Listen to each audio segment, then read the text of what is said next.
And it's good that he keeps mentioning theories, because if you tend to follow his narratives as a lecturer, he tends to also back his argument with theories. And could there be any correlation, knowing that there's a certain culture of you not being able to express yourself without getting any retributive reaction within the period of the MPP administration, ultimately culminating in a key political stakeholder, a member of parliament, subsequently intending to become a presidential candidate of the governing party of the time, making these inferences, making these gestures? Of course, no evidence has been adduced that he was responsible for it. At the end of the day, it could influence opinion or not. Roland, it could, and I'm here listening to my brother Zato complain about politicization of such issues. And he himself ended up doing the very politics that he's accusing Beatrice of doing, or former administration of having done, which does not augur well for our political discourse. When I heard Kennedy Japan do what he did in terms of calling out Ahmed Suale, I wasn't happy. Because no matter how you disagree with anybody, you cannot court hatred for the person. Yes, there is no evidence that it was Kennedy Japan that killed him. The police has not established that. But let me say that some of these things, the Ghana Police Service is the institution that is letting us down. And they cannot convince me sitting down here that Ghana as a small country, Accra as a very small city, something of this sort happens, and you tell me since 2019 you have not gotten closer to the murderers. That cannot be something I'll be proud of. Remember, you were in this country in 1998 when Owusu and Ninja, you remember the Taekwondo guy and the police officer who was buried exactly, together with Jerry Wonu Tola. They were killed, buried, but the police administration was able to establish where he was. The two were buried. The Ghana Police Service, if they want to be professional, they will be professional. Some of these things, in their own interest, they sit on it. We must call them out. We have had an MP in this country, J.B. Edu, what's the name? J.B. Dankwa, killed like a chicken. And as we speak, we don't know the perpetrator of that heinous crime. What are you talking about? If people like this are dying and we cannot apprehend the culprits, then, Roland, what happens to some of us? Because every day we are on television doing advocacy, doing activism.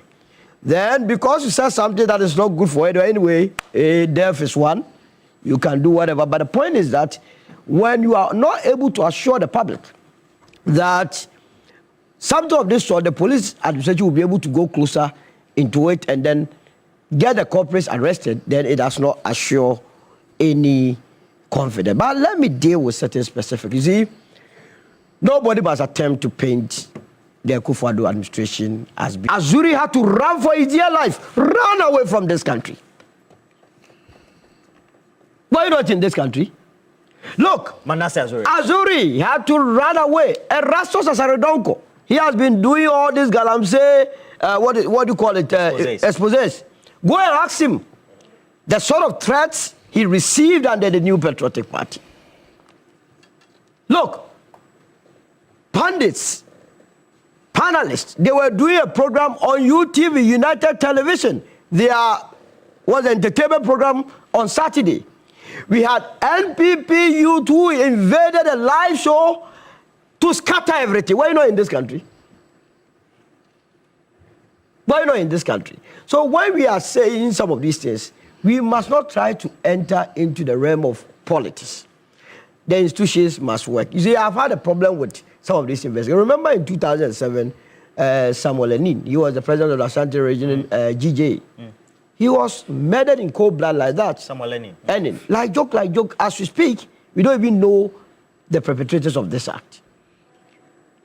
I find it very disturbing that in this country that everybody is a gossiper. That whatever you do, they will gossip.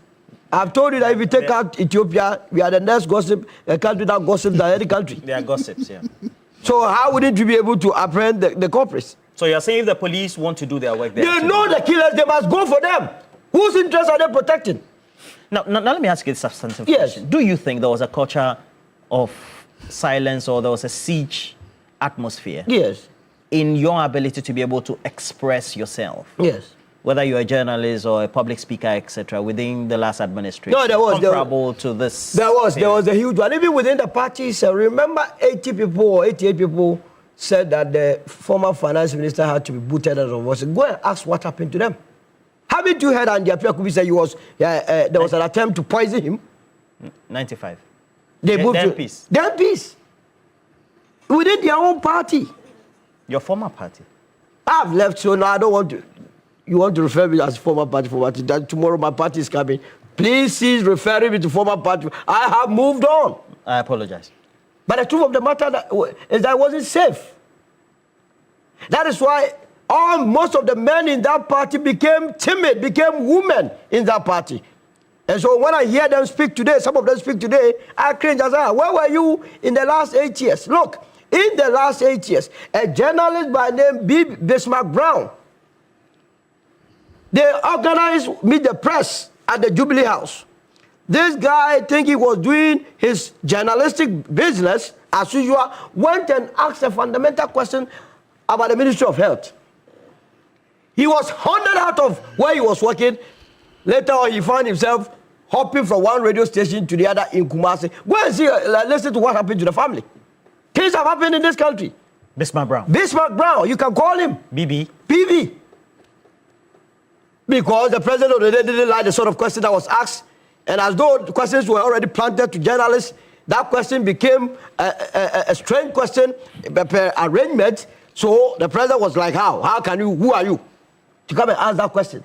After that, working with a thinker, he suffered.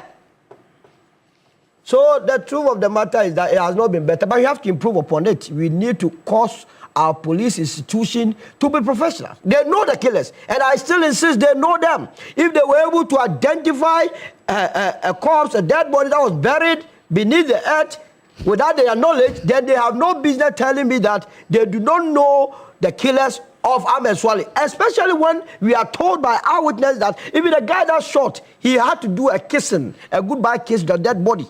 Haven't you read their report? You mean shot and then? Yes, he said shot and then. I have never seen someone before that the guy is so happy that he has been able to kill a human being. It means there could be vivid description of the culprit. So how did they get it wrong by going to arrest a wrong culprit when you have the image of the person that has been described? Are you trying to throw dust into the eyes of the people? So they have to come again. I'm not too sure this ends the case. They must rather go back, do what is right. The police administration must speak the truth. Tell us who was behind it, and not just that. Any murder that happens in this country, it must not affect big fishes in society, but any ordinary person or people that we consider as non-entities, they must be of interest to the people, so that everyone can be working in this country with confidence, not fearing anything that happens. Because nobody is above the law. The law is the law.